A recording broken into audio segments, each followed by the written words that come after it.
Welcome, everybody. I'm so thankful that you are all here with us this afternoon. That was Orlando Maraca. uh, and many other Cuban artists with Guajira con Tumbao. And you can see that the music video is really celebrating las invenciones de Cuba, Cuban inventions, and fashion made out of plastic and other waste.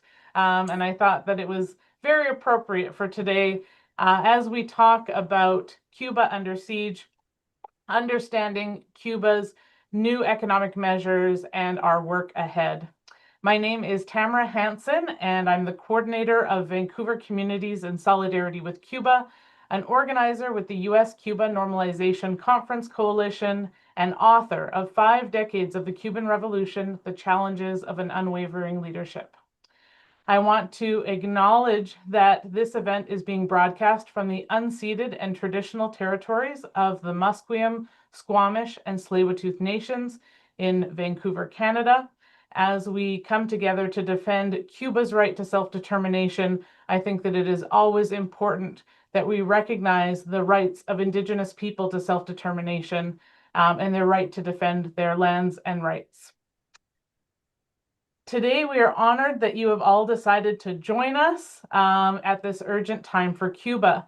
Trump has taken the U.S. blockade of Cuba to extreme heights and added the very real threat of a military intervention.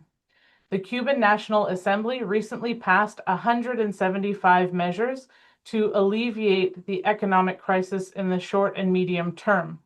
These measures include some concessions to foreign capital to attract investment. Some of the questions we want to look at today is, will these new measures work to alleviate Cuba's economic issues? What do these changes mean for Cuba? And how do we continue working from the United States, Canada, and internationally towards ending the criminal and illegal U.S. blockade and siege on Cuba? So thank you all for joining us and listening to our excellent panel of speakers as we discuss these urgent questions and many others. Today, we're going to have 4 speakers and a Q&A. But before we do that, we also want to hear from all of you folks. So we have the chat open on Zoom. and you are welcome to post where you're joining us from. How did you come to learn about the webinar today? And tell us a little bit about who you are, and so that we can know who's on the webinar today. We are also live streaming this event today to YouTube, and we'll be sharing that link in the chat shortly so that you can share this webinar with Cuban friends as well as others who might miss the Zoom webinar today. And it's a great opportunity so that more people can learn about the work that is happening for Cuba in the US, Canada, Quebec, and internationally. So again, thank you all for being here today. Such an honor to be here together as we discuss Cuba under siege, understanding Cuba's new economic measures, and our work ahead.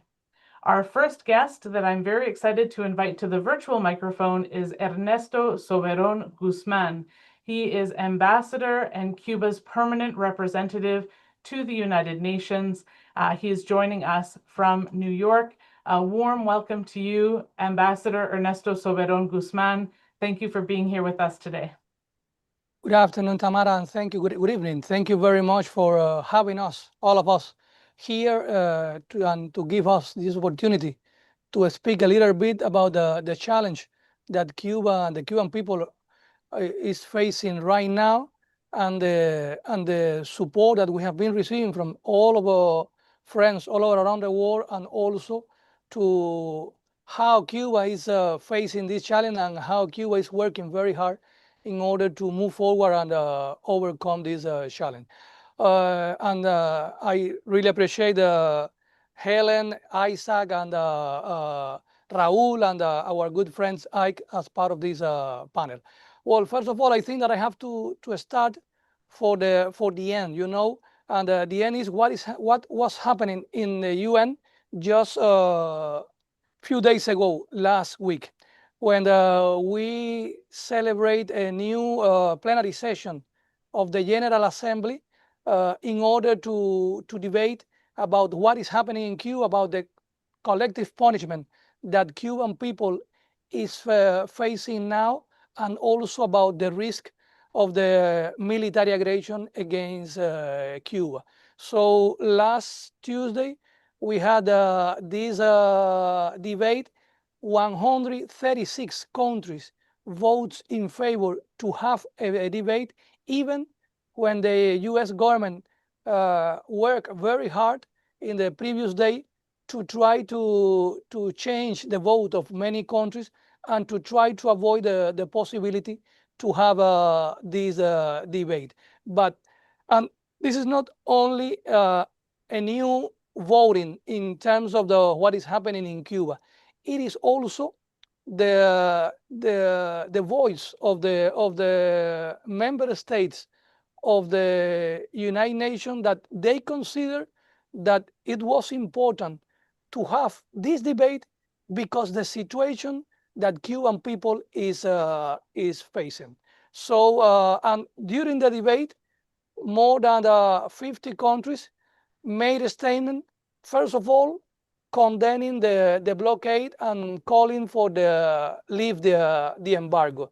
Secondly, the member state also called to lift this oil siege that has a huge humanitarian impact in the Cuban people. Thirdly, the member state that made a statement, they also call for a peaceful solutions of the difference between Cuba and the US. And finally, they call to respect the international law, the humanitarian international law, and also the charter of the UN, and they condemn any kind of possibility of a military aggression against Cuba. Cuba is not under any international regime sanction system. Cuba, there is no any legal basis for this collective punishment. No political difference, not ideological difference justified what is happening now in Cuba. No political difference justify this oil siege that has this huge impact in Cuba. And the international community agree on these issues just 90 days ago. But Cuba is this oil siege it has a huge impact in the whole areas of our society. In the health sector that you already know, Minister Bruno, our Minister of Foreign Affairs, when he made a statement on July 7, he said that during the last year, the blockade has a cost of around $8 billion just in a year, more than $179 billion since the very beginning of the blockade. So imagine how much Cuba could do if we will have the opportunity to have this amount of money and to work in favor of our development. It has a huge impact in the health sector, education, transportation, food production, food preserve. So it has a whole range of impact in our society. And in face of this challenge, Cuba needs to move forward. Cuba needs to work by itself to try to overcome this situation. And those measures that Tamara already mentioned that were passed by our parliament just few days ago, and it is part of this our strategy to face this challenge, as it is the part of our strategy to install more and more solar panels in order to increase our generation of power from the renewable source, as it is part of our strategy to increase our production of our national oil, as it is our strategy, to diversify also our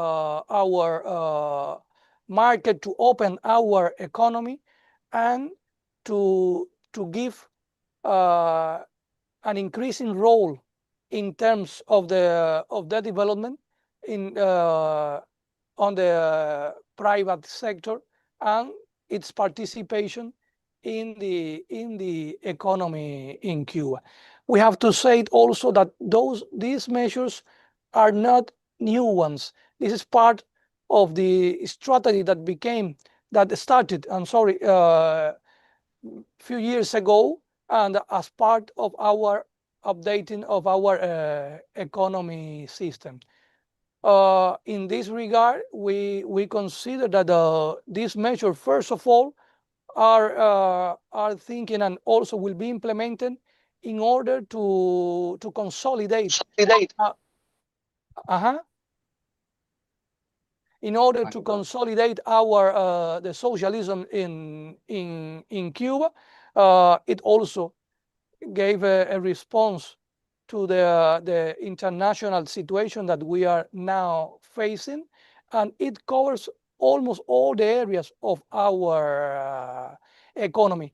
Those measures are trying to increase the efficiency of our economic model. It has a very important, it gives you a very important role to the local governments in terms of decision. It gave also a very important role to the state companies in order to make them more efficient. It create different spaces for these links between the private sector and the state sector. It has also some areas where we have not implemented that kind of relation in the past, and now we are working on that. Like, for example, the banking sector. We did it in the past in the tourism sector. We did it in the past in the small and private business, but now we are also increasing the opportunities, and it creates what I think that is one of the most important issues of this measure, is that it creates a space for the participation not only of the Cuban company but also the foreign companies, including U.S. companies, including Cuban American, but of course, Cubans are all over around the world, and it's open opportunity for all Cubans all over around the world.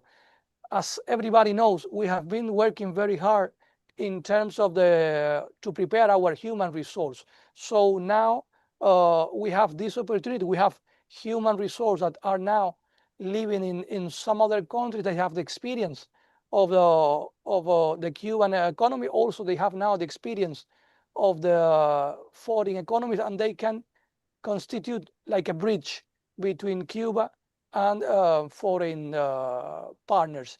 But here we are, but even when Cuba is changing a lot, even when some people said that Cuba needs to change, Cuba is changing a lot during the last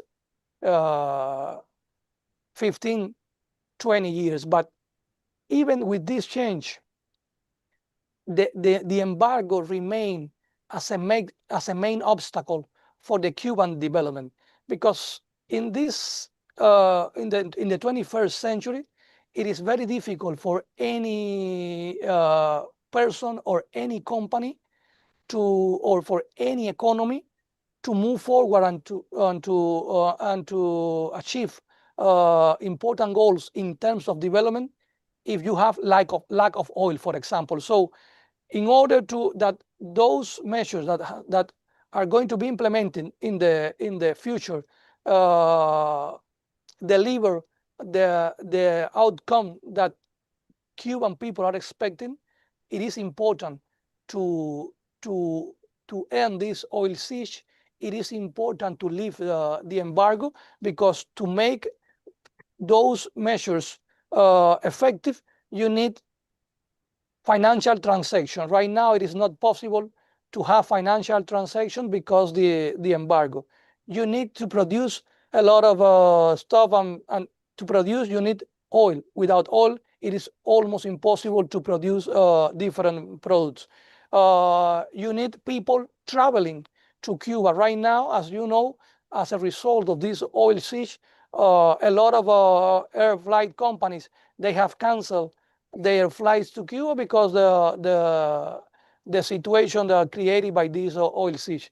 You need tourism also, because tourism is one of the main industries in Cuba. As a result of Cuba was included in the list of sponsors of terrorism, the US government canceled around 300,000 ESTA visas to European citizens just because they visit Cuba as a tourist. So my point is that even when Cuba has been changing a lot, and those measures response to our own project, to our own conditions, it is important, it is necessary that the embargo ends, because if not, the foreign companies, they will not find the necessary conditions to establish those links between Cuba and the rest of the world. So I think that I have been almost consumed my 10 minutes. I've stopped here, and I will be more than pleased to share other opinions and to answer questions if someone has questions. Thank you very much.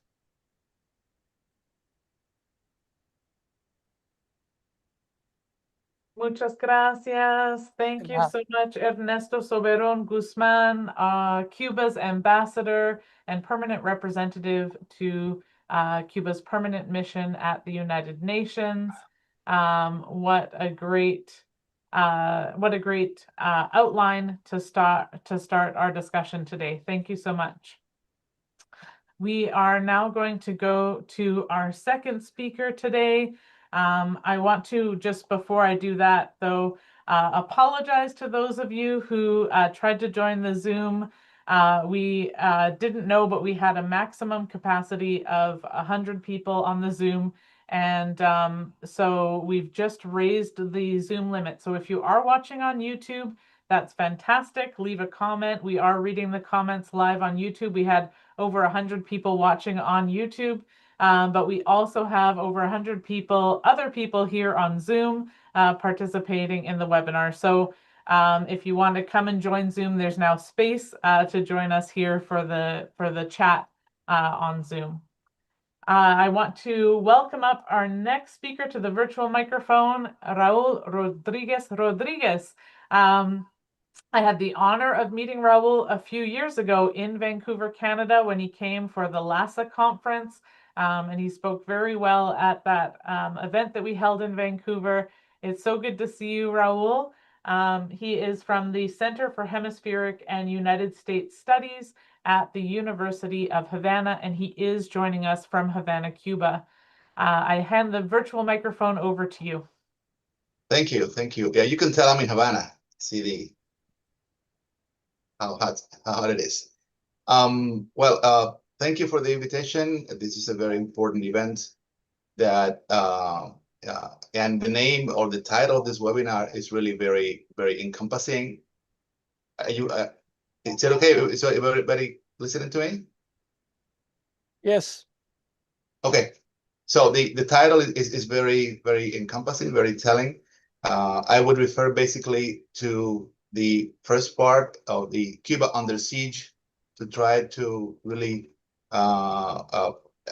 expose and present more details about what do we mean, or what is meant when we say Cuba is under siege. It's actually almost a medieval siege.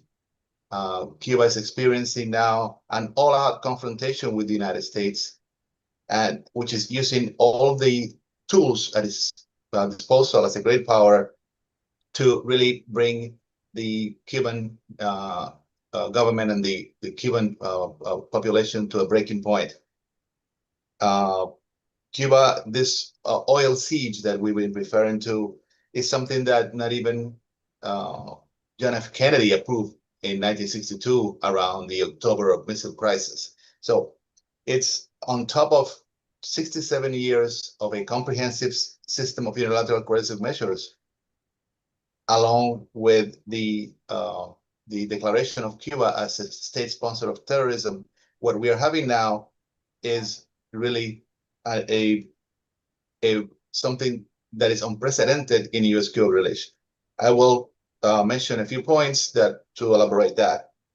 Now, this administration is using the International Economic Emergency Powers Act to declare without any proof that Cuba is a threat to its national security, that Cuba is an unusual and extraordinary threat to its national security. A country that has more than 800 bases around the world and has sponsored coup d'etats all over for many years. The other point here is the weaponization of energy.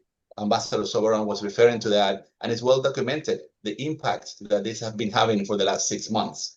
There are many reports of how this is impacting everyday life in Cuba, even affecting infant mortality and many other health indicators. Cutting off, another important point that it's part of this strategy of the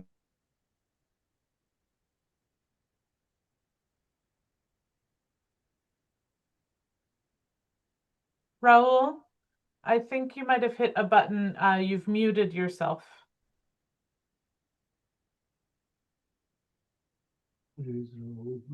Okay. Perfect. All right. So sorry. Then my third point was that it's even cutting off as much as they can, this administration can, all the sources of income for the Cuban state and the Cuban enterprises by using arbitrary, specially designated persons or entities that would impose secondary sanctions on tourism, mining, and financial services. This is something that has been an objective of the Trump administration since the first time. Another important point is that this administration is using all the diplomatic pressure, as the ambassador was referring to impose and to create a sense of isolation of Cuba around the world. Hold on a minute, please.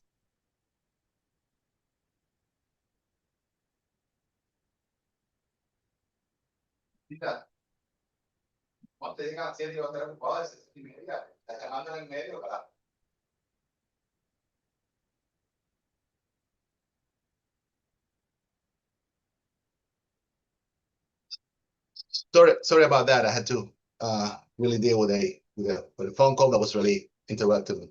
Are we following? Okay. So we were on point number 4, using diplomatic pressure and denial visa to individuals and other people to obstruct the export of Cuban professional services. And attempts, as it was referred to, at promoting isolation of the ideas of the positions of Cuba in international fora. Not only what was mentioned by the ambassador previously at the UNGA, but also, for example, there's evidence we saw it that the United States opposed the World Food Program help to Cuba in the last also few weeks. And all this while trying to impose an ideologically tainted narrative that the U.S. government is trying to help Cuba. Is ironic. And trying to blame the Cuban government for that situation. And what we saw today in Washington was really a theatrical idea, which also it would be linked to the third point in this webinar, which is the work ahead. You know that today this administration, Marco Rubio, has created a new term, a term with no conceptual consistency, no empirically verifiable situation, no historical coherence. Now it's about left-wing terrorism. It's a new term in which they're going to start building and trying to build a coalition that will try to go after all the persons and institutions that try to or question the idea that the United States is promoting, which is domination without hegemony.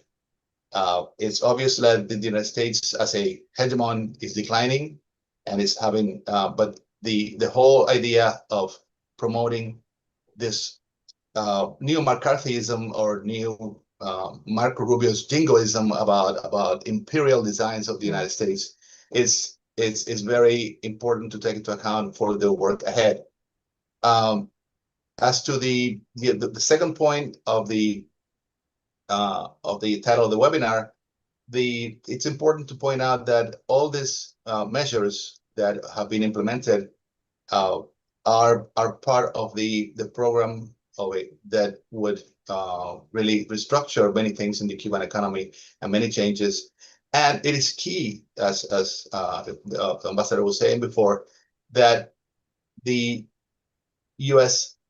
system of economic unilateral coercive measures is lifted or is modified significantly, so that many of these measures are taken will be taken in will have a good effect, because as we speak, many of the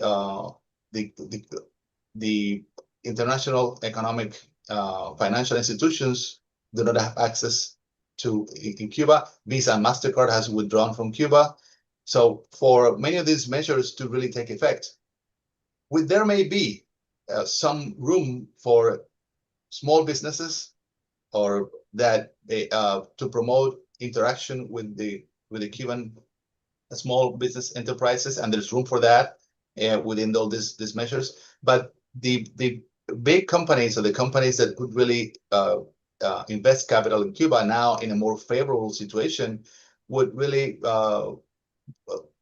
do a lot of due diligence and a lot of other in terms of before trying to invest in Cuba. So the situation would be it's not conducive, and it's obvious that if you see by the declarations of or the statements by the Secretary of State Marco Rubio, which in my view is it's a personal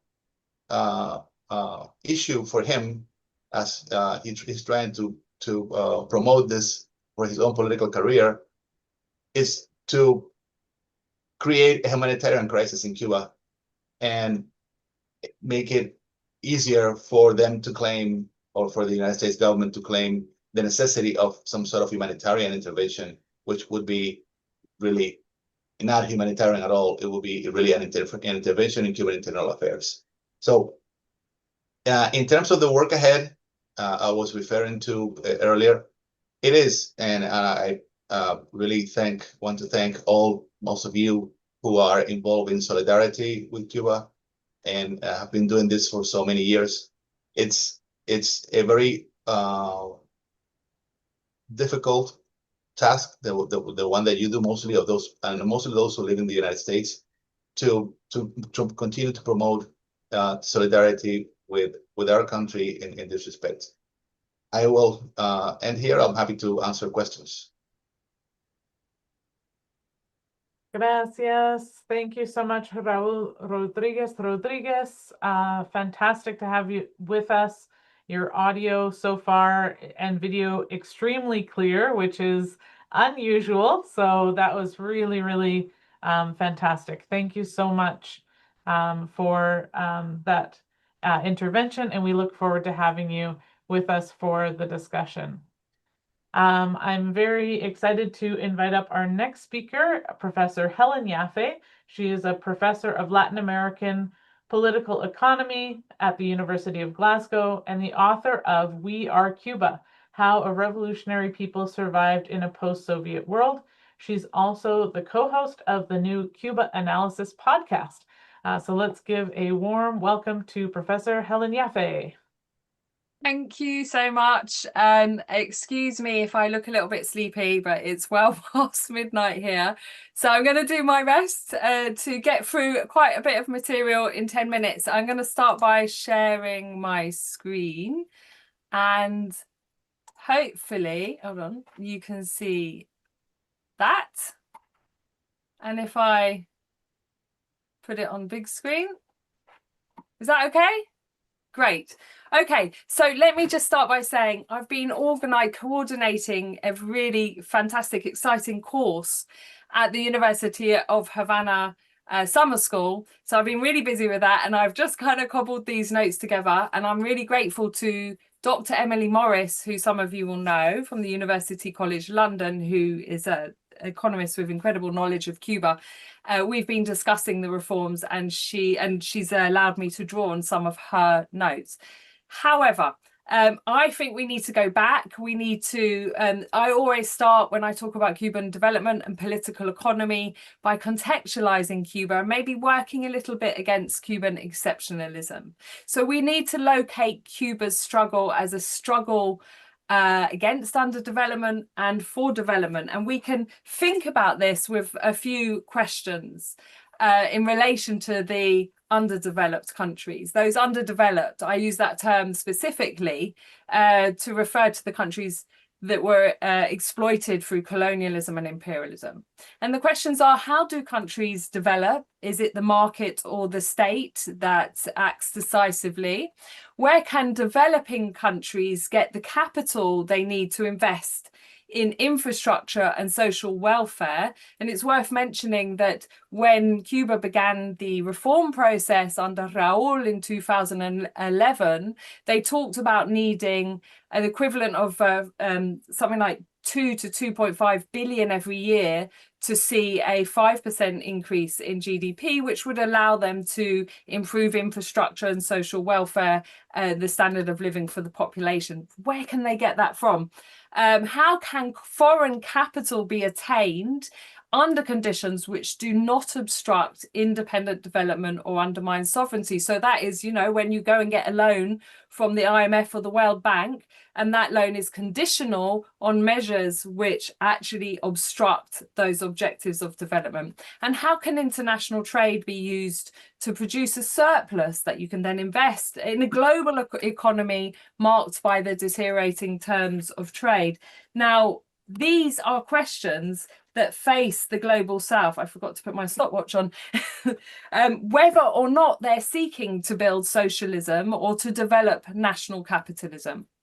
Now, in my book that Tamara mentioned, I have a whole chapter called The Cuban Tightrope Between the Plan and the Market, and it's analysing the reforms that were introduced under Raúl Castro's mandate and explaining the reason for each one of those measures, the problems it was trying to solve, and what the results were. The reforms, I pointed out, were an economic imperative, but they also constitute a political risk. They create interest groups and sectors that will put pressure on the government for more openings, but they are necessary. Why?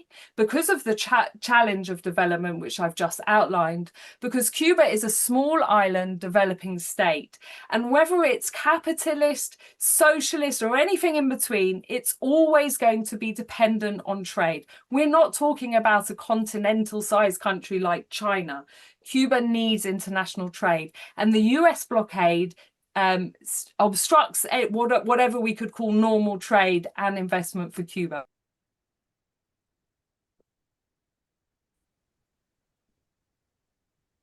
Oh, Sorry, Helen, you're muted somehow. We lost your sound.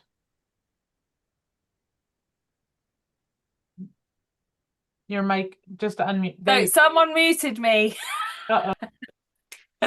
Okay, so I'll carry on.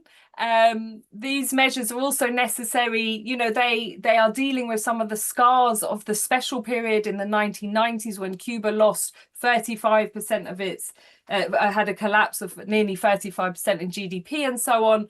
And measures were taken to survive the crisis. But Cuba, since the 1990s and the loss of its partners in the socialist bloc countries, has had to search for new sources of foreign exchange to sustain its development, which is majority urban and largely services dependent economy. At the same time as seeking to do this or needing to do this, Cuba's access to the international trade and finance is, as I've said, obstructed by US sanctions with an increasingly extraterritorial reach. So, okay, looking at the economic and social program, there are 176 reforms that have been introduced, recently announced, grouped into 23 axes.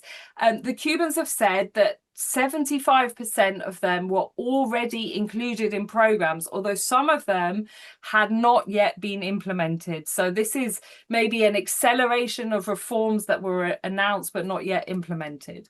The reforms that were previously announced include the rationalization of central government, decentralization of decision-making, a wider scope for the private sector, replacement of price subsidies with targeted support for vulnerable households, currency tax and financial reforms, and a renegotiation of debts. But what about the new measures that were introduced? What can we read into those? Roughly 25% of the measures, and some of these have the potential to mean a fundamental transformation in Cuba's system of economic management and its development trajectory. So there's explicit reference in this document to the replacement of planning, being in charge of distribution and production, with markets, a kind of a move to a mixed economy where physical planning is replaced by an economic management system relying on financial or market incentives. But we also need to understand, and I think the previous speakers have outlined this, the urgency of these reforms, the severity of Cuba's economic crisis and its asphyxiation. So these reforms can also be understood as a response to that, and in the context of US pressure on Cuba for economic reforms. In some ways, they can be conceived as an offer to the United States to show that, you know, there are, as Raul said, there are the possibilities of investments by US companies and so on. But also perhaps they are designed to appeal to business interests in the United States, including Cuban Americans, who in a previous moment during Obama actually lobbied for a sort of untangling of the US blockade. They lobbied for rapprochement under Obama, and they have been silent while Cuba has been increasingly sort of closed off and asphyxiated. So these reforms will make, you know, Cuba has a highly educated, very skilled workforce, and it will, you know, attract, the idea is, a lot of enthusiasm for business interests, who will then create a pressure on the Trump administration to revert to rapprochement.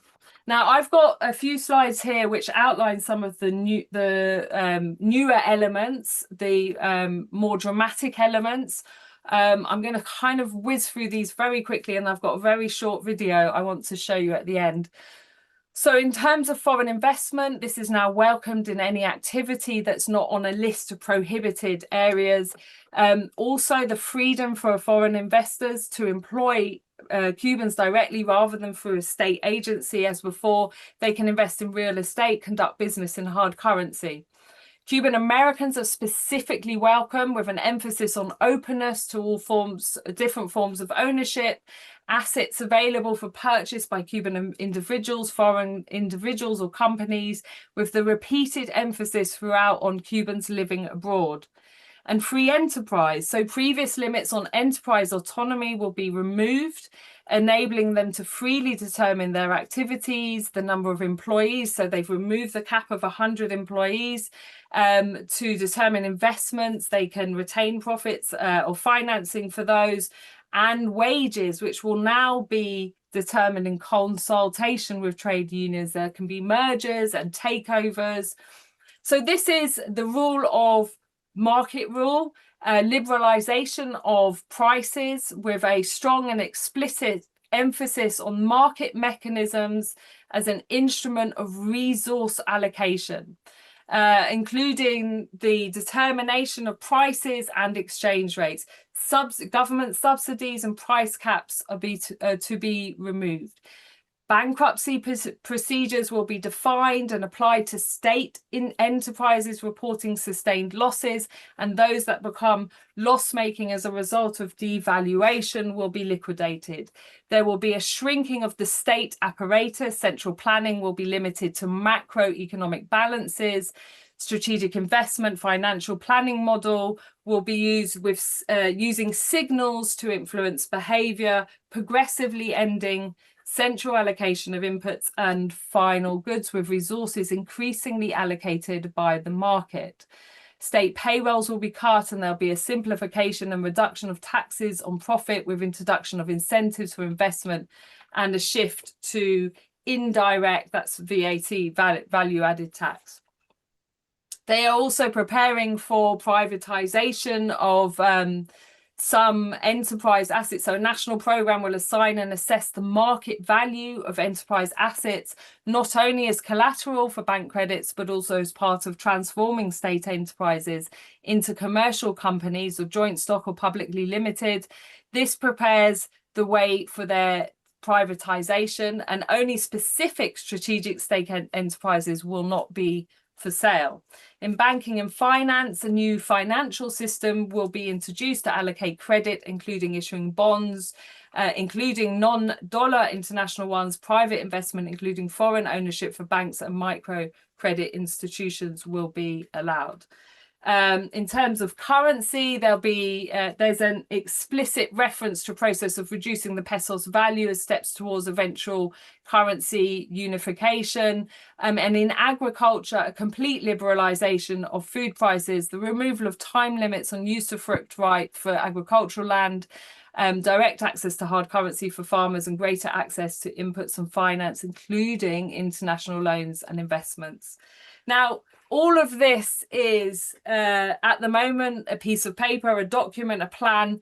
And as the previous speakers have said, the greatest obstacle to implementing these reforms is the United States blockade of Cuba, which is absolutely suffocating, which totally freezes the international system towards Cuba. So the greatest obstacle to Cuba's economic opening has been and remains US sanctions and their extraterritorial reach. Now, this is a very short video of an interview with Maria Elvira Salazar many years ago in the 1990s with Fidel Castro, and she's asking about the economic reforms that were introduced in that period. Hopefully you can hear the sound. It also has subtitles. ¿Qué es a lo que más usted le teme, comandante?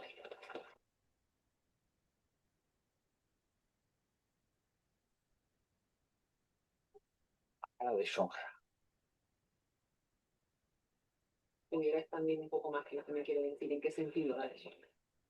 Una traición a mis principios. al abandono de mis ideas. Eso sería es algo a lo cual no me resignaría jamás.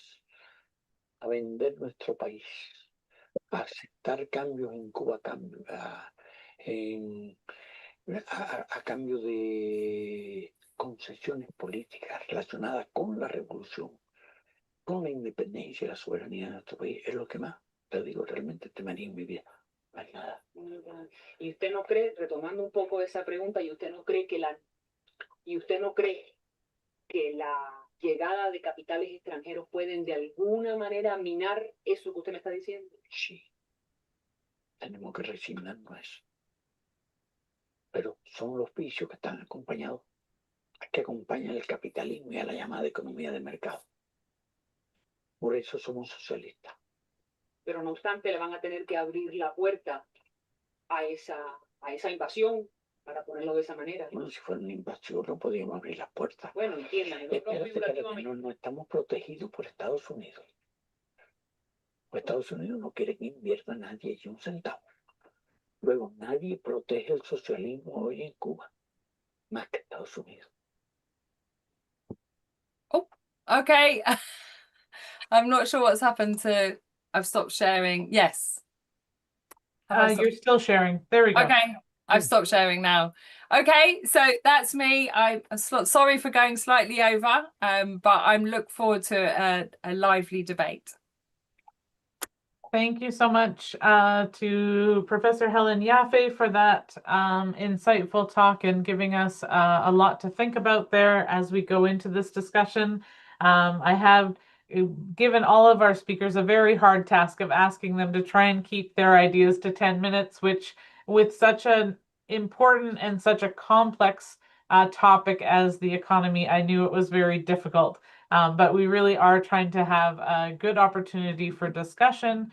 I do see that some people are putting questions in the chat, which is great. As you have them, you're welcome to put them in the chat. We may not have time for all of them, but we will look forward to having some discussion very soon. So thank you again to Professor Helen Yaffe. I'm very happy to introduce to all of you our next speaker, which is Professor Isaac Saini. And Isaac Saini is a professor and Cuba and Black Studies specialist in Black African Diaspora Studies and History at Dalhousie University in Canada. He is also a member of the executive of the Canadian Network on Cuba. So I welcome you up to the virtual microphone, Isaac. Yeah. Well, first of all, I'm glad to be here speaking about a topic that's obviously has, shall we say, stimulated much discussion in the last few weeks, and also to hear from my Cuban compañeros about what's unfolding in Cuba, and also, at this time, as basically we're facing the unprecedented extent of the U.S. genocidal attack on Cuba. As you all know, the announcement of Cuba's new package of economic transformations has generated intense debate both within Cuba and among supporters of the revolution internationally. Some have expressed concern that aspects of the reforms represent a retreat towards capitalism. I've seen some comments of that sort of nature here in the chat, a weakening of socialist principles, or even a concession to the relentless pressure of U.S. imperialism. Such concerns obviously should not be dismissed. They arise from a genuine commitment to the principles that have defined the Cuban Revolution and an understandable apprehension about the dangers that accompany any expansion of market mechanisms.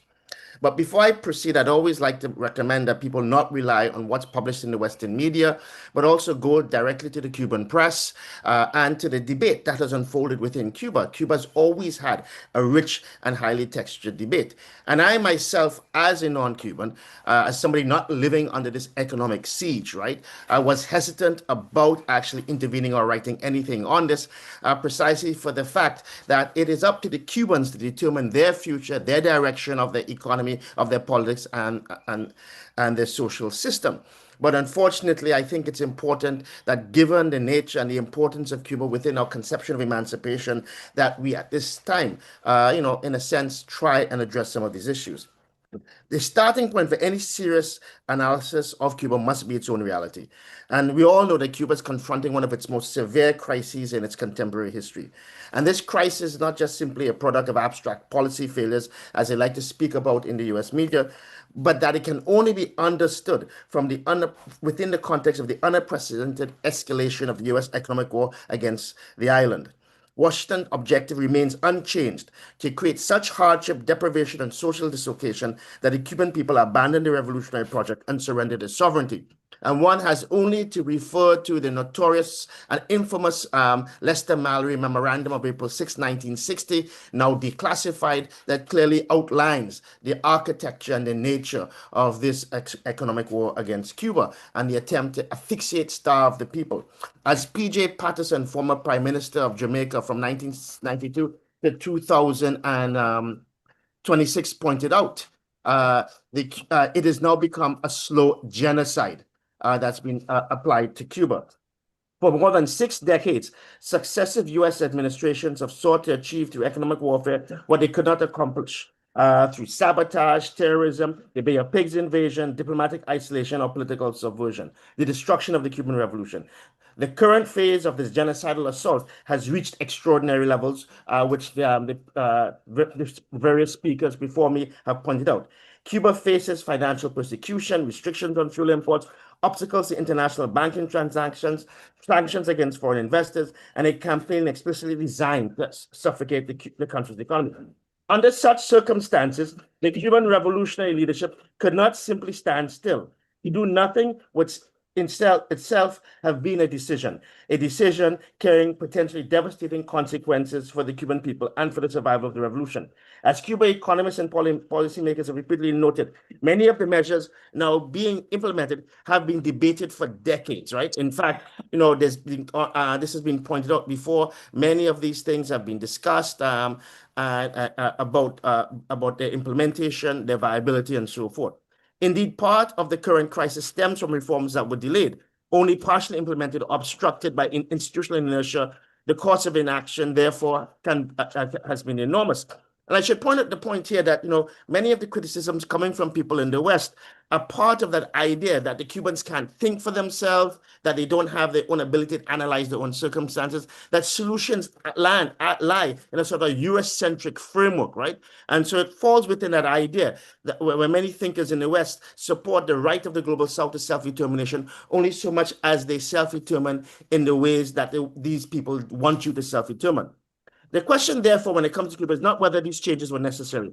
They were. The real question is what kind of changes are being implemented, under whose authority, and for what purpose. Some critics view measures such as expanded foreign investment, modifications to foreign trade arrangements, greater flexibility for state enterprises, and new forms of financing as evidence of capitalist restoration. Such conclusions, in my opinion, are premature and often misunderstood a central issue confronting socialist societies. Socialism has never been built under ideal circumstances. Neither Marx nor Engels imagined that socialist transformation would occur in a small developing country subjected to permanent siege by the world's most powerful imperial state.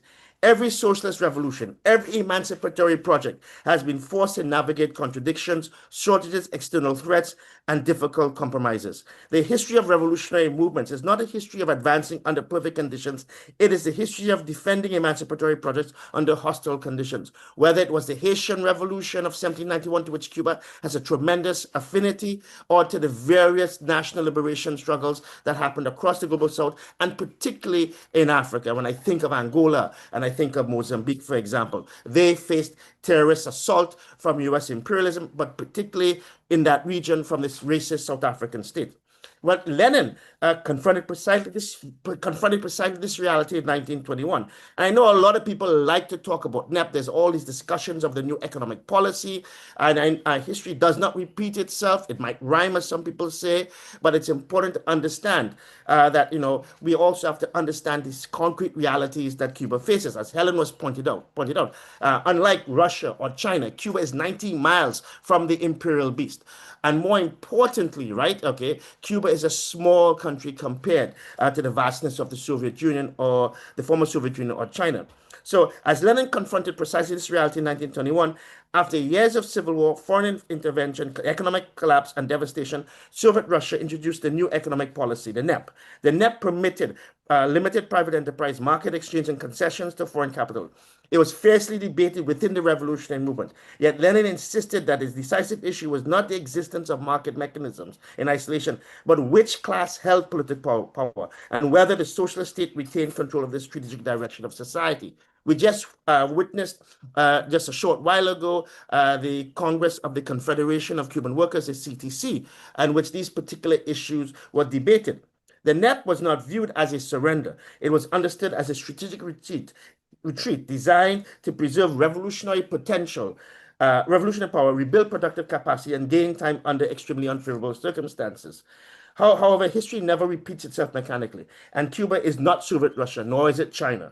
Nevertheless, the comparison is instructive. Revolutionary governments constantly face circumstances in which tactical flexibility becomes necessary to preserve strategic objectives. The decisive question remains, who controls the states? The Cuban Revolution has not relinquished political power to domestic capitalists, foreign corporations, or international financial institutions. Cuba remains a sovereign state governed by institutions created through the revolutionary process. The Communist Party remains in leadership. The state retains control over the commanding heights of the economy. National independence remains non-negotiable. This distinction is crucial. The issue is not whether market mechanisms exist. Markets existed in various forms in virtually every society before the emergence of capitalism. The decisive question is for whom the social project is generated and how the surplus is utilized. And I think this is the guiding principle behind what Cuba is attempting to do in extremely difficult circumstances to create what is a sustainable and a prosperous socialism.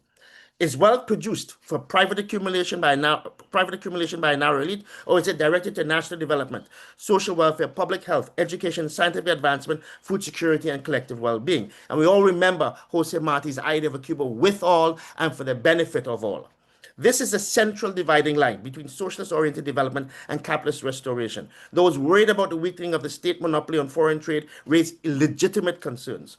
History demonstrates that openings to market forces can generate inequalities and social pressures, and we have seen those emerge within Cuba since the collapse of the Soviet Union and the implementation of reforms in the 1990s. Similarly, proposals involving greater participation of foreign investment and change in enterprise structures deserve careful scrutiny. These are real dangers. No serious revolutionary should deny them. There's a danger of growing inequalities, of the inequalities increasing even further. There's a danger of bureaucratic distortions. There's a danger of the emergence of privileged sectors. There's a danger that market incentives, if left unchecked, could gradually reshape social relations in ways inconsistent with socialist objectives. But dangers alone cannot determine policy. The alternative to confronting these risks is not some idealized preservation of a previous status quo. The alternative may well be deepening economic collapse, worsening shortages, increased immigration, deterioration of public services, and the weakening of the material foundations upon which the revolution rests. The challenge is therefore not to avoid all risk, a practical impossibility, but to manage those risks while preserving revolutionary power. In this regard, an important aspect of the current debate concerns alternatives that deepen worker participation, cooperative development, community control, and democratic forms of economic management. These discussions deserve serious attention. Cuba's future need not be reduced to a choice between bureaucratic centralization and private capital accumulation. Expanding the role of workers, cooperatives, and increasing the power of municipalities and other communities and economic decision-making remains an essential component of socialist renewal. Indeed, the debate itself demonstrates an often overlooked reality. Cuba continues to grapple openly with the fundamental questions about the direction of its development. The revolution has never claimed infallibility. Cuban leaders have repeatedly acknowledged errors, shortcomings, delays, and bureaucratic obstacles. The current reforms emerge not from ideological conversion to capitalism, but from a recognition that existing mechanisms have proven insufficient under present conditions. Ultimately, however, the principal contradiction remains external. That is the U.S. economic war against Cuba. The inability of the U.S. to recognize that Cuba has a right to its independence, particularly as the United States seeks to impose its hegemony on Latin America as the geopolitical ground shifts from underneath its feet. The greatest threat to Cuban socialism is not the ongoing debate among revolutionaries about economic policy. The greatest threat remains the unrelenting campaign by Washington, including the real possibility of military aggression. We see the discussions coming out in media that the Pentagon is presenting significant, serious plans about military attacks on Cuba. They want to force Cuba into submission. This is why international solidarity remains indispensable. Those outside Cuba have every right and indeed a responsibility to discuss, debate, and critically evaluate developments on the island. But such discussions must begin from an unequivocal defense of Cuba's right to determination, to determine what its own future should be, free from imperial coercion. The Cuban people alone have the right to decide how the society evolves, not Washington, not Wall Street, not the architects of blockade, economic warfare, and genocidal siege. The irony is that many of those demanding a return to capitalism for Cuba preside over capitalist societies increasingly incapable of delivering security, equality, or hope for future generations. Across the capitalist world, growing numbers of people face declining living standards, mounting insecurity, precarious employment, and diminishing prospects for their children. The promise and illusion that capitalism would provide prosperity for all has become increasingly difficult to sustain, even in its historic centers. Against this backdrop, Cuba's struggle remains what it has always been: the effort to preserve national sovereignty and social justice under extraordinary hostile conditions. The current measures should therefore be understood neither as a capitulation nor as an abandonment of socialist aspirations. They are better understood as an attempt, whether ultimately successful or not, to navigate a perilous moment in defense of the revolutionary project that continues to face the concentrated hostility of the most powerful empire in history. In conclusion, debate over the reforms will continue. It should, but the first question must never be forgotten. What would happen if Cuba had done nothing and does nothing? The revolution was never confronted with a choice between ideal socialism and imperfect reforms. It was confronted with the challenge of defending social sovereignty amid economic siege. This reality imposes urgent and necessary changes. And I would like people to know as well that Fidel Castro, in his very famous speech in 2005, said there was no blueprint for socialism, right? Okay, that it is something created through struggle, through experience, right? The task now is to ensure that those changes strengthen rather than weaken the revolution's foundational commitment. A sovereign state nation in which the wealth produced by society serves the many rather than the few, national development rather than foreign domination, and human needs rather than private profit. And our task in the solidarity movement outside of Cuba is to fight the economic warfare and by all means that we can achieve to ensure that Cuba is given the space to develop and to realize a future with all and for the well-being of all. Thank you. Thank you very much, Isaac. Thank you so much. One moment. Okay. Thank you so much to Isaac for bringing those thoughts and perspectives to the webinar today. Thank you again to all the folks who have joined us. We have over 186 people here on Zoom, and we've got another 70 on YouTube, and we're so glad that everybody is here participating, asking questions. And yes, that's over 250 people in total that have joined our webinar today. So thank you so much. I would like to do a few announcements and then we will go into our questions and answers. And I've already been collecting some of the questions out of the chat. I don't think we'll get to all of them today, but we'll try and get to some of them, and we will do our best. So the most important thing, which I think all of our speakers have emphasized, is that, you know, these economic changes within Cuba are happening in a very particular context. And that context is the criminal and illegal US blockade on Cuba, and particularly this siege under the Trump administration and oil blockade, which began at the beginning of this year, and how that tightening of the restrictions on Cuba has impacted Cuba's ability to move, to develop, and within all of this context, we now also have the threats of war and military intervention by Trump.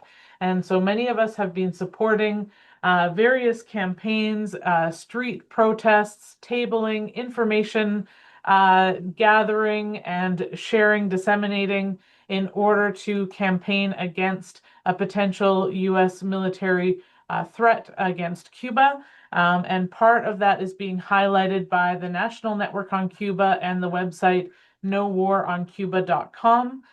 There's a calendar of actions on that website, as well as other ways for folks to get involved. And I want to encourage people to visit that website to learn more about what is happening in the United States, although I believe they do also have some information about Canada and internationally. There are also many petitions that you can sign and share online. If you are involved in local activism, or even if you're not and you want to get started, a great place is with this first petition called Firmo por Cuba. And this website has a place that you can sign to say that Cuba is not alone and that you are against U.S. threats of war on Cuba. You can also print a PDF on paper, get a clipboard and get out there and collect some signatures and send those signatures to your local Cuban representatives, whether that's the Cuban Embassy in Ottawa, Canada, the Cuban Embassy in the United States. If you're in New York, you can take them to Ambassador Soberon at the United Nations office.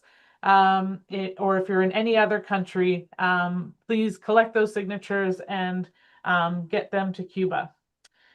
The other place that you can sign for Cuba is Stop Donald Trump's Cruel Assault Against the Cuban People by the Let Cuba Live campaign. And the third campaign is organized against the government of Canada, or towards the government of Canada. Canada Defy Trump, Sell Oil, Food, Medicine to Cuba. It is an international petition, so anyone can sign that and get involved in supporting that demand on the Carney government here in Canada. And the fourth petition is to support Cuba's medical brigades amid U.S. attacks. We know that the Trump administration and especially Marco Rubio have been attacking the good name of amazing Cuban healthcare professionals working internationally. And this petition is to defend the important work of these Cuban medical brigades. I see Isaac has also posted in the chat the website for the Canadian Network on Cuba. If you're here in Canada, that is the network of Cuba Solidarity organizations in Canada. And my final announcement for right now is very, very important, and that is the new Saving Lives and Global Health Partners campaign. This is an important campaign to help combat Cuba's rising infant mortality rate. We are looking to raise hundreds of thousands of dollars in the next few months towards neonatal and maternal health in Cuba. The blockade on Cuba has had a very devastating effect over many years on Cuba's healthcare system, and Cuba has always fought back against those attacks, having some of the best healthcare in the Americas.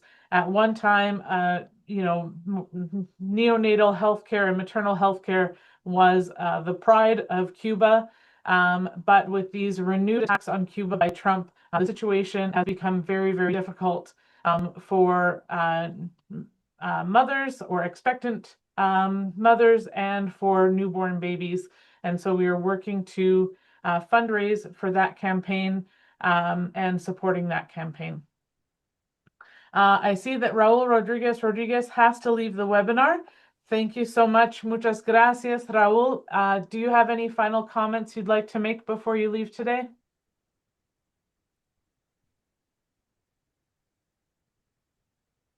Oh, it's been very interesting, all the presentations.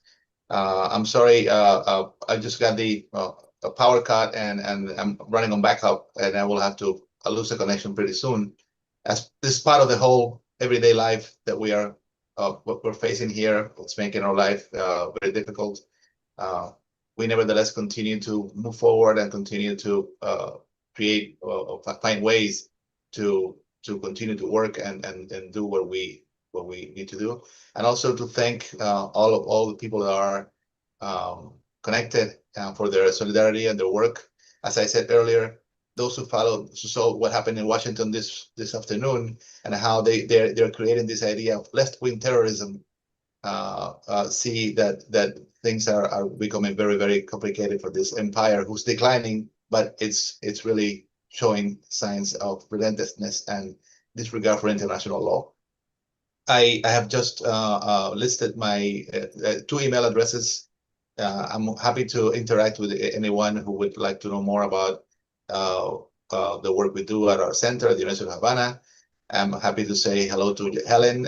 We've been working this week on this, and Isaac, long-time acquaintance and friend for many years, and Tamara, who I met in Vancouver a few years ago.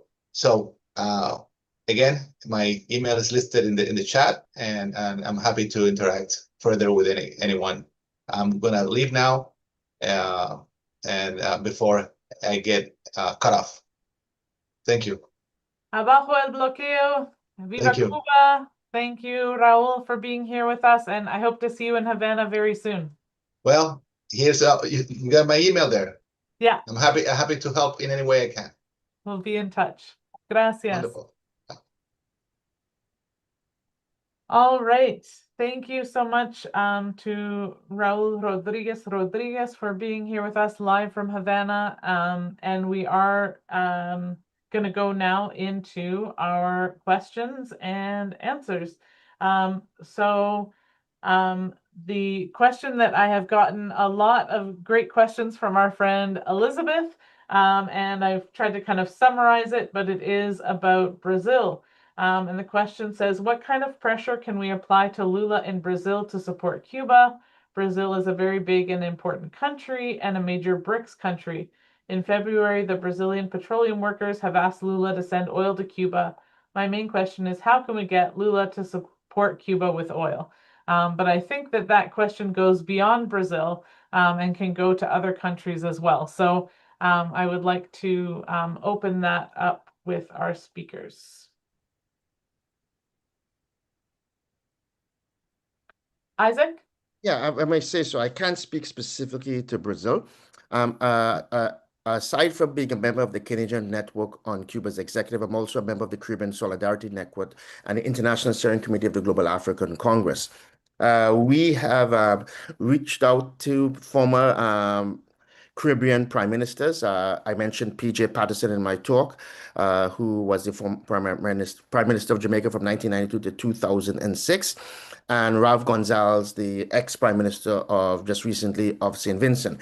They were part of reaching out to various leaders, right? We spoke with them, they've drafted stuff to basically say that not only that what's happening to Cuba represents a fundamental danger to the global South, to international law, but there's a particular debt that the global South owes to Cuba. And so we've actually been meeting with high-level officials in Africa, members of the African Union. Letters have been sent to various presidents of African countries, Angola, for example, Nigeria, and so on. So members of our organization have been meeting with them to make these various particular cases. And I also think that we have P.J. Patterson and others have been reaching out. Obviously, within CARICOM, they're very heartened by the weak and tepid response and of the Caribbean community of nations, what's called CARICOM, and also the surrender of some of those particular governments, namely Trinidad and Tobago and Guyana, to U.S. economic pressure. But they've been involved in trying, in a sense, to basically use whatever political capital they have, okay, and moral arguments to try and get countries in Africa and also in the Caribbean and some in Latin America through private channels to do something, right? Not only to denounce the economic war, but to actually engage in actual concrete material assistance. Thanks, Isaac. Does anyone else want to take on this question? I do see some people raising their hand in Zoom. We are just taking questions in the chat. So if you'd like to type in your question, that would be great. Okay. So I'm gonna move on to Sorry, I think Ernesto Yes, Soborno. I'm trying to find a way to, but Go I ahead. couldn't find it. Okay. Go ahead. No, Tamara, I have to say that we have received a lot of help from different countries and for all over around the world, including the Brazil. We already received a few days ago some tons of milk coming from Brazil. But I think, of course, everybody knows that our main challenge right now, the main problem that we are facing now, is the lack of oil. So I think that the best that we can do in terms of facilitate these, to the different companies and countries to move forward, I think that is the international campaign based that those this oil siege, it has a completely extraterritorial impact. There is no any legal basis for this sanction. The United States government has the right to have a bilateral trade with Cuba or not. They have the right to sell oil to Cuba or not. But what the US government has not the right is to tell third countries that they can do this or they cannot do that. So I think that it is very important a campaign denouncing the extraterritorial impact of these measures. We have been working on that here at the UN, but it is very important also the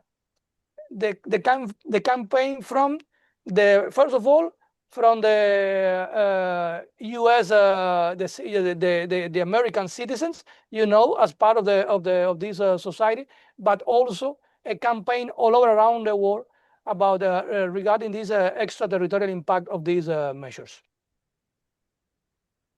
Thank you so much, Ambassador Soberon. All right, the next question that we have is, one immediate challenge in the present crisis is that of food production, of moves towards resolving the long-term crisis of dependency on imported food. How does the new package of reforms address this issue of immediate concern to responding to the urgent needs of the people?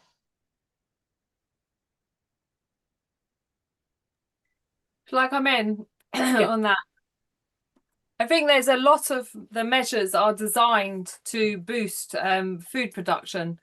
They do this by trying to remove some of the sort of bureaucratic procedures, the price setting and so on, to really incentivize food production. I mean, Cuba has a problem, right? Because there's other questions about, China and Vietnam and how the Cuban model compares to that. But when they opened up their reform processes, they were still largely rural populations, whereas Cuba's population for quite a long time has been majority urban. And you have a scenario where people have free access to education and training at all levels, and the work in the countryside is the hardest, under the searing sun, and it's very hard to get people to stay in the countryside and work the land, which is so important. So they're trying to make this incentivize this area of work, and it's absolutely key because they have, since 2008, really, they've gone through a set of measures to try and get people to increase food production. So under Raúl Castro, you had first the measures of usufruct, handing out state land to people rent-free as long as they, would work the land and produce stuff. And then there were rules on like what percent they had to give to a local cooperative or state entity. But it's still been very hard. You still had 70 or 80% of the ration book provided to Cubans being imported, and that drains massively their international reserves, as they have to buy most of that in dollars. So this is a really key element of the reform process. It's allowing foreign investors into agriculture, encouraging Cuban Americans to invest in agriculture, to really try to raise productivity, which is a key solution for improving the overall, deficit in Cuba, the balance of payments and so on.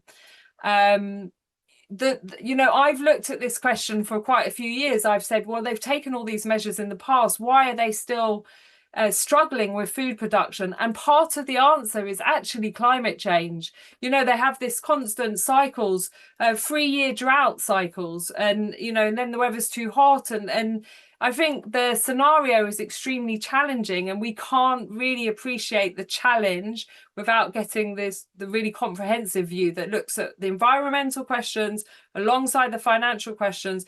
The Cubans can't access international finance, even from development banks. They have only had 2 successful applications for climate change adaptation from the Green Climate Fund. What that means is that when they want to invest in something like agriculture, it's very hard to be able to, purchase the equipment that they need, to purchase the seeds, to purchase all of the things that they need to make the land productive. So yes, there are measures that are specifically designed, and I had one of the little bullet points was on the measures in agriculture, and all we can do is hope that there is some success in that field, because it really is a life or death question when Cuba's imports of food, fuel, and medicine are blocked. Their capacity to replace imports with domestically produced products, foodstuffs, is going to be vital. And if I may, Tamara, just want to point out as well that this issue of food security, of having to import your food predominantly from outside of the country, is a regional phenomenon in the Caribbean. None of the Caribbean islands have food sovereignty. Okay, and so Cuba is not unique in this point. But Helen also made an important point. She spoke about climate change. And I think one of the important points that we need to stress is the United States is not only trying to destroy Cuba's independence, but it will destroy these incredible examples of the most comprehensive plan of attempting to deal with climate change. That would be lost to the world if the U.S. were to succeed in its nefarious attempt to asphyxiate and to crush the Cuban Revolution, right? There's also Colo Cubano, right? Which is an incredibly comprehensive national program to combat racism at all levels of Cuban society and racial discrimination. So there's all of these incredibly social programs, right, and ingenious projects that Cuba is attempting to implement under the most hostile conditions, right, that the U.S. is also sabotaging, right, and I would argue even deliberately through its attempt to basically destroy the Cuban nation.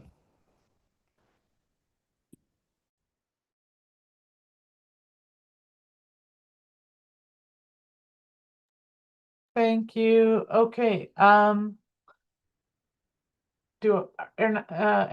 Soberón? I agree with Helen and with Isa. These measures are looking, first of all, to eliminate those bureaucratic problems that we have, and we know that we have to eliminate it. Secondly, they are trying to give the producer some different kind of incentive in terms of the commercialization of the final product. And thirdly, it looks also to create a better environment, better conditions for the producers in terms of the access to the raw materials that they need for food production. But again, this is also they are facing not only internal problem but also the problems associated to the blockade. It is very difficult to produce food without fuel, so it's a problem that we have to face. But I think that the most important point is that these measures give the producers a large rank of incentive and a large right of autonomy in terms of producing food. Thank you, Ambassador Soberon, for that. Our next question that we're going to is, it said a question for Helen, but I'll open it to any of the speakers. Do you think that Cuba is trying to develop an economic model that has similarities with Western European social democracy, capitalist economy with free social services and state control and ownership of key sectors, though in Western Europe, this model has been slowly crumbling over the last 50 years? Okay, I'll respond to Big that. question, Helen. I'm sure that Isaac and Somaron would like to come back to that. But can I just first be clear? The Western European countries, I think that the question's asking about, are imperialist countries. So, you know, they have built capitalism, expanded to imperialism, and then in response to historical demands from their working classes, they introduced state welfare. So it's a very different situation from Cuba, which is a small island state, developing state, colonized, you know, hundreds of years under Spanish colonialism and then US imperialism. It's a very different scenario. And in fact, you know, this is why Cuba, as Isaac's saying, is so exemplary. You know, there is a tendency, like I'm British, and we tend to do it. We tend to go, look, Cuba has more doctors per person than anywhere in the world, 3 times more than Britain. Or we tend to compare, you know, their infant mortality went down to below 4 per 1,000. I mean, you know, talking about the human impacts of the crisis, it's now more than doubled, right? That's what's happened. Babies are dying because of Trump's maximum pressure, Trump and Rubio's maximum pressure strategy. But we, you know, we tend to compare it with basically imperialist countries, and it's wrong, because what we should be doing is comparing Cuba with its Caribbean neighbors, with countries in the region, Guatemala, for example. And when you do that, it's just extraordinary what Cuba has achieved, right, in human development terms within one generation. And some of you will know my book looks at, you know, what they achieved in sustainable development and renewable energies, and in biotechnology, and in Cuban medical internationalism, and it's just extraordinary. And, you know, that's under this, what is now a medieval siege. And, you know, as I wrote when I finished We Are Cuba, which was finished, I think, in 2018, just as Trump was starting, you know, to the maximum pressure. And I said, you know, look what Cuba's achieved. It's so remarkable. We're left to ask, what would they be able to achieve if Cuba was left to prosper and not just survive, right? Which is what it's been having to do for decades. So I don't think, I mean, other commentators are asking if Cuba is, you know, going to be comparable to China or Vietnam. Now, clearly, China is just a redundant comparison. China is absolutely huge. It can, you know, meet most of its resource needs. It has a huge population, which means it has huge markets on which to accumulate, and so on. So you can't realistically compare Cuba to China. And, you know, people have pointed out that Vietnam is a closer model. But as I said, when Vietnam started its reform process, it was largely a rural population, and certainly not the service sector that Cuba has. So it could carry out a shift with new measures. What Cuba is doing is distinct, not least because in the case of China, sanctions by the US were removed, I think, in the 70s. I might be wrong, someone can correct me. In the case of Vietnam, in the 90s. Cuba is going to try and implement these reforms with the presence of unprecedented sanctions. I mean, the US blockade is already the longest set of unilateral sanctions in modern history, right? And now it is, you know, all those people who said, oh, you can't call it a blockade, it's an embargo, it's a bilateral issue, Cuba can trade with the rest of the world. And, you know, you've seen me, a lot of you come in meetings and say, well, I'm a British citizen, I have a British bank account, and I can't send £1 to someone in Europe, even though it's not being converted into dollars, it's not going to Cuba, if I put the word Cuba in the transaction. So now, I mean, it literally is, you know, like a naval blockade. It is like a medieval blockade. So I don't think, so I've drifted from the question, but I don't think we can think about, I mean, the material basis of social democracy in Western Europe is imperialist exploitation in the global south, right? Let's be clear about that. And Cuba doesn't exploit anyone. So, you know, for Cuba to build such an incredible system of socialist system based on its own resources, but not only that, they have generously shared those resources, not given what they've got left over, but shared those resources with the rest of the world. And that makes, like, when we understand that makes what Cuba has achieved so admirable, such an important example, and so much more of a threat to capitalism and imperialism as the threat of a good example.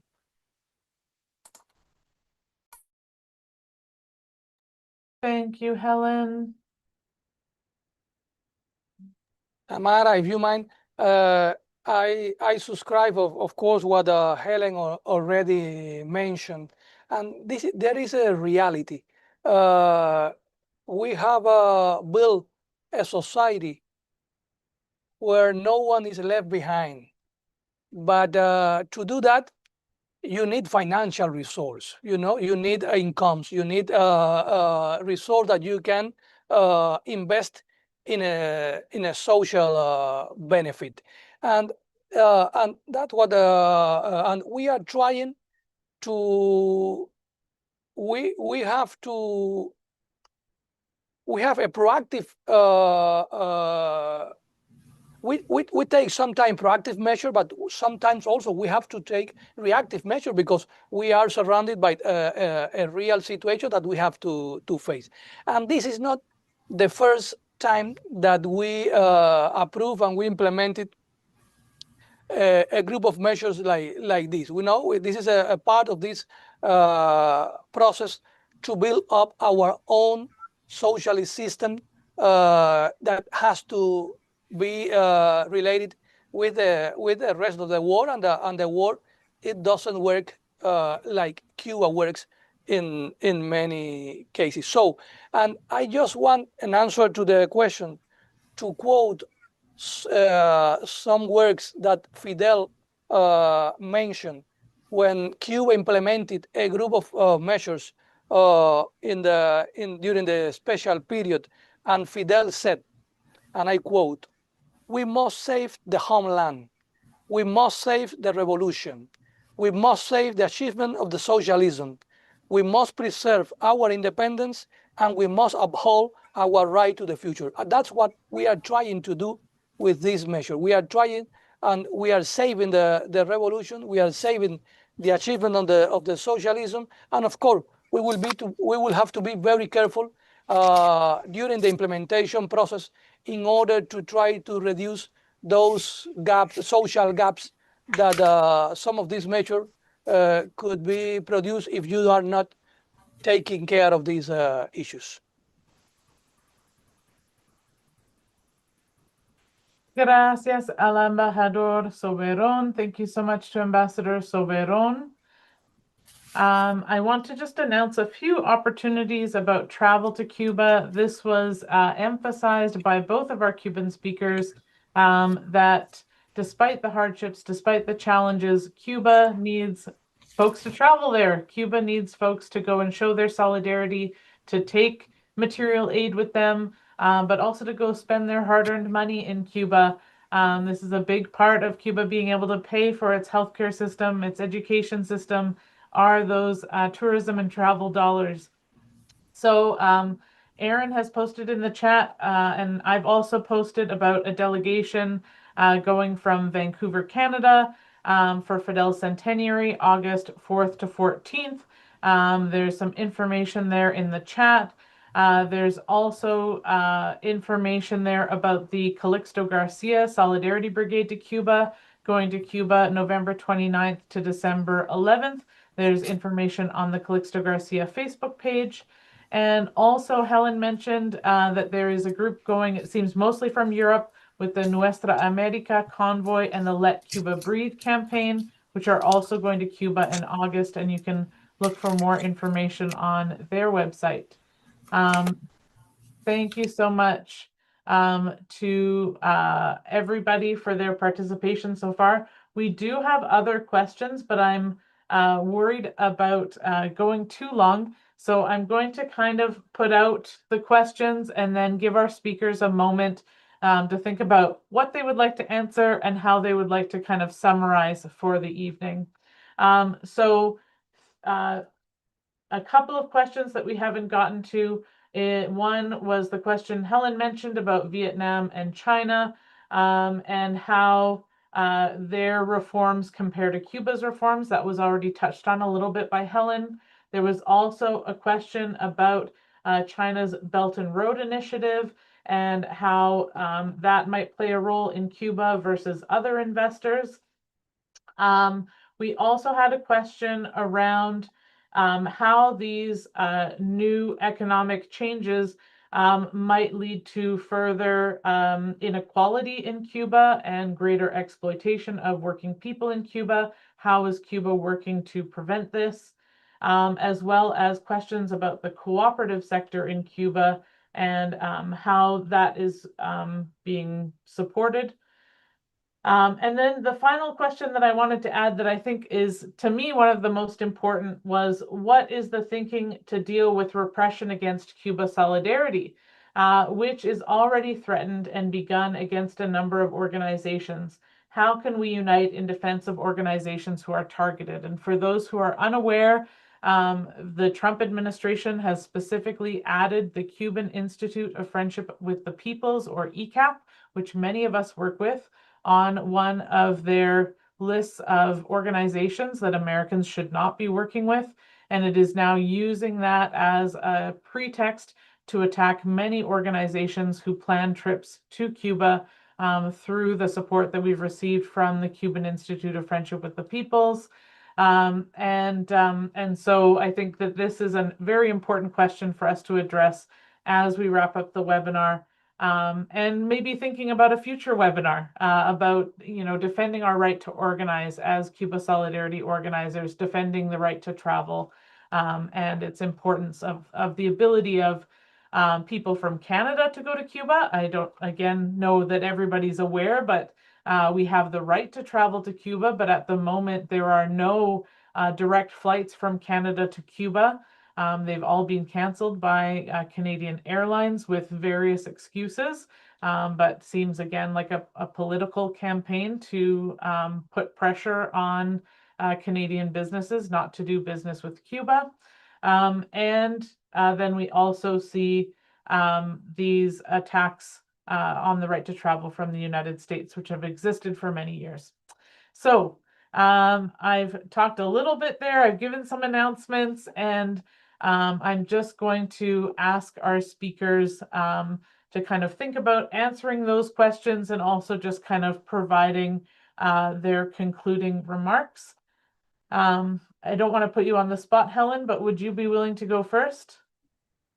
Yeah, I can respond maybe usefully to the question about how will Cuba prevent exploitation against workers. I mean, Cuba has 19 independent trade unions, and there's a sort of narrative from outside that these are just sort of paper entities, but in fact they're not. And recent history with this reform process has shown the power of trade unions. They have worked with the government to introduce and shape policies, and in particular I'm thinking about the restructuring of employment that was announced in 2011. And in fact, they put the brakes on the process when they felt that it was getting ahead and that workers weren't sufficiently protected. So it's going to be a challenge. The whole process of opening up the non-state sector has been a challenge because, prior to this, almost like 98% of Cuban workers were in the state sector. And when the trade unions decided that you needed a meeting, you could just go in and say to the administrator, we're having a meeting, and production would stop and workers would meet. And of course, it's very different when you have a private employer or you have someone who is, running a small business and they're concerned about constantly, how much profit they're making. So it has been a challenge, but the trade unions have been working very hard to keep people in the non-state sector engaged in trade union activism, and it will be a challenge. As I spoke to a social scientist who said, Cuban workers have become so used to having all of our rights so well protected, and now we're going to have to learn to defend those rights. So that is a process. On the other hand, Cuba has very rigid legislation, legal rules to protect workers, to protect the conditions that they're under, to ensure that there is no disparity of income on the basis of gender, to ensure that production isn't destroying the environment. So its environmental and labor protections are very well built in. And this is just going to have to be part of the transformation process, right? That the trade unions will increasingly be working in this new scenario. Thanks, Helen. Do you want to give some kind of general closing remarks as well? Yeah, I do actually. There was one point I wanted to say, but how to put this? I mean, there will be a lot of people on this call who will feel quite uncomfortable about the implications of these potential reforms, because let's not forget that these are an announcement of an intention. Some measures have been introduced, and there'll be a lot of people here who, regard themselves as socialists, who will be quite nervous about whether this means the end of the socialist system, as Isaac was saying. And I just think that we need to, as we've all said, the speakers, understand how serious and how critical the situation is for Cuba. But I also think we need to reflect on our responsibility in Cuba having to get to this place, right? We have not just the compañeros and amigos here who are from the United States, but those of us in Europe and the rest of the world. We have failed Cuba to such a large extent because we have allowed this blockade, suffocating, as I said, the longest and most extensive in modern history. In the United States, of course, the legislation comes from there. But outside the United States, in Europe, for example, we have laws in our country that make it illegal to implement US legislation, US sanctions against us, but we haven't been strong enough in implementing those laws. It should be illegal for companies in outside of the United States to comply with the US blockade. And yet we're letting them get away with it. And we haven't been robust enough. So before we, criticize Cuba for what it's being forced to do, we should also think about our own failings in preventing this suffocation, which has driven Cuba to implement these measures. That's just the last thing I wanted to add. Thank you so much, Helen. You can see you're getting lots of claps and hearts from the folks in the audience, and really appreciate you bringing your perspective here this evening. We're going to go now to Isaac Saney, and then we'll wrap up with Ambassador Soberon. Welcome to the microphone, Isaac Saney. Yeah. I just want to say that obviously, these reforms, this package is designed to activate, to reinvigorate the productive forces of Cuba. As Raul Castro said, you can't distribute what you don't produce. You can't create a prosperous and sustainable socialism unless you have things that you can produce. And of course, the U.S. economic war on Cuba, this genocidal siege, is the greatest break on Cuba. I always like to point out to people who, want to engage in this argument of blaming the Cuban government for its inefficiencies and the economic crisis. Well, look what happened over the brief 2 years, from December of 2014 to January of 2016, which was when we had the so-called Obama thaw. Just a little lessening of the economic sanctions. The blockade continued, the war continued, but for those 2 years, Cuba had a significant uptick in its economy, right? There was a tremendous amount of economic activity. And then Trump stepped in, right? And in his first administration, put in 243 additional measures, right? Biden continued it, and now we face this economic siege. It's clear, and I think that 2 year period, right, under Obama demonstrates what is the cause, the principal cause of Cuba's economic issues. It is the U.S. economic war against Cuba. And within this idea, the revolutionary state still remains committed to defending the socialist conquest of the revolution, right? Still remains committed to defending the most vulnerable people in the society, right? And people may argue, well, yes, if you have workers employed in a private enterprise, right? There is extraction of surplus value. What's the most important thing, as I made in my talk, is what happens to that national surplus? Is that surplus value going to be basically shall we say, reposited in private hands, or will it be distributed for the national good? That is what Cuba is intending to do, right? In extremely difficult circumstances, right? Okay, in unprecedented circumstances. The largest economic war waged against a country in history, right? Now becoming a genocidal medieval siege. It's what's happened to that surplus that's critically important, right? And I'd like to make two last points. No country could have survived what Cuba has survived for the last 6 months. No country would have demonstrated the level of ingenuity, creativity, and resilience that Cuba has demonstrated.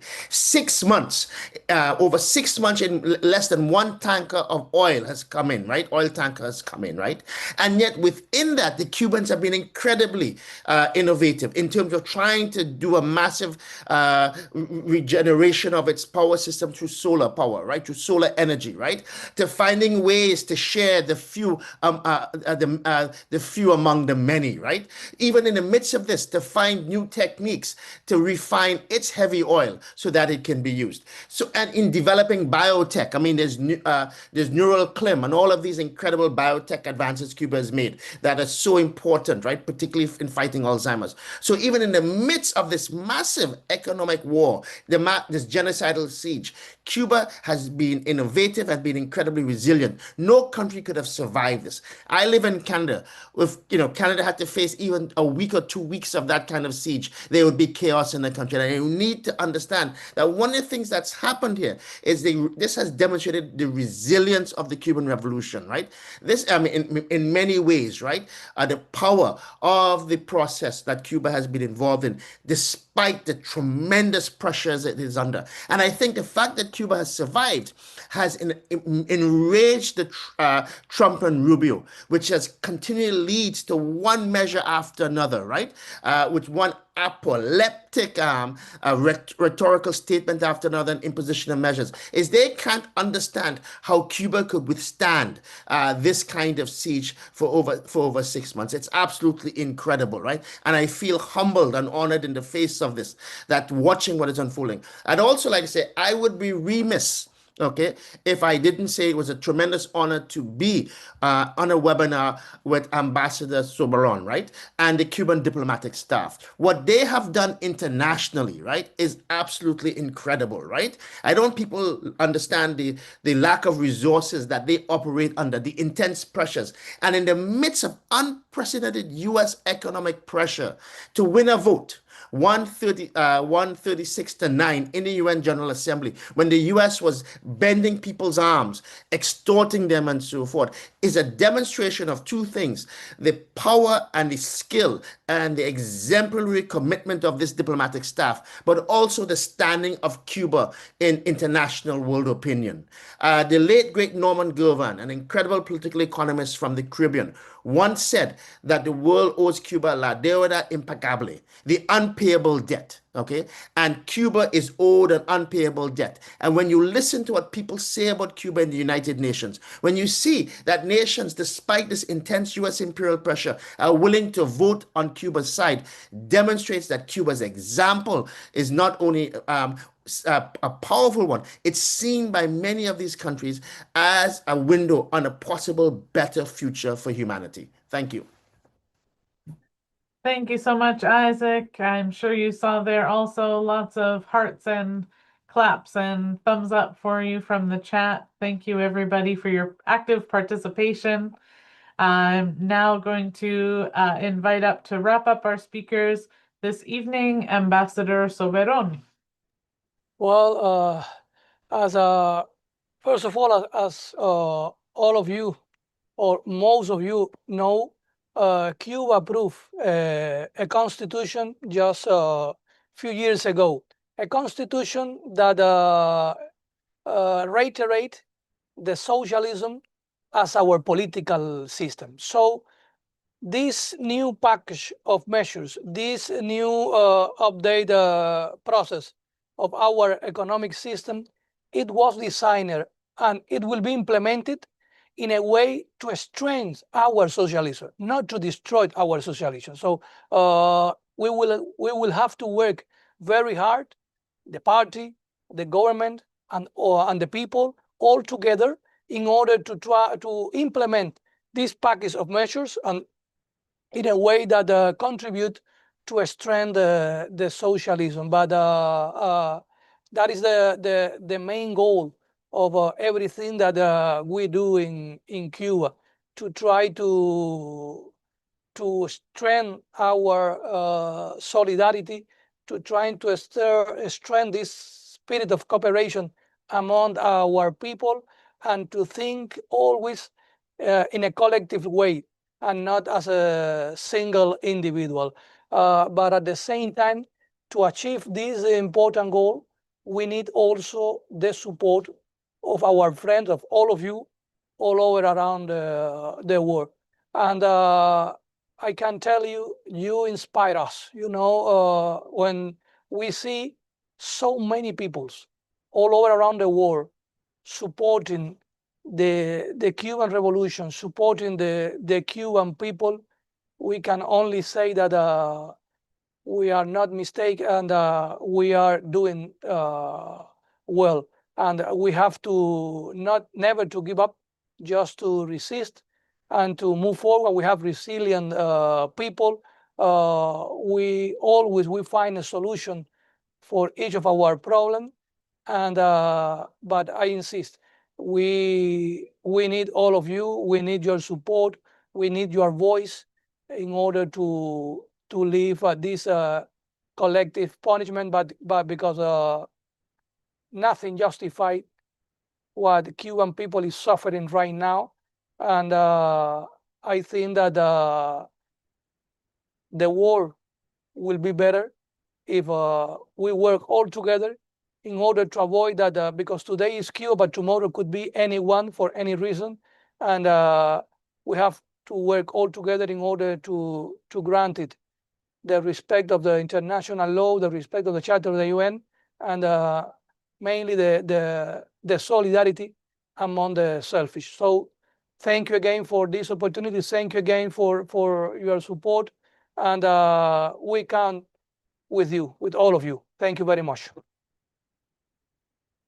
Thank you so much to Ambassador Soberon for being here with us today on this webinar, Cuba Under Siege.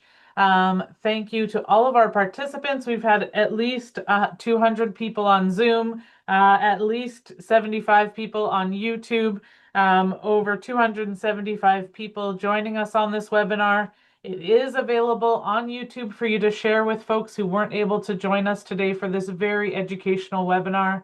I'd like to thank Ali Yeravani, who's my tech support today.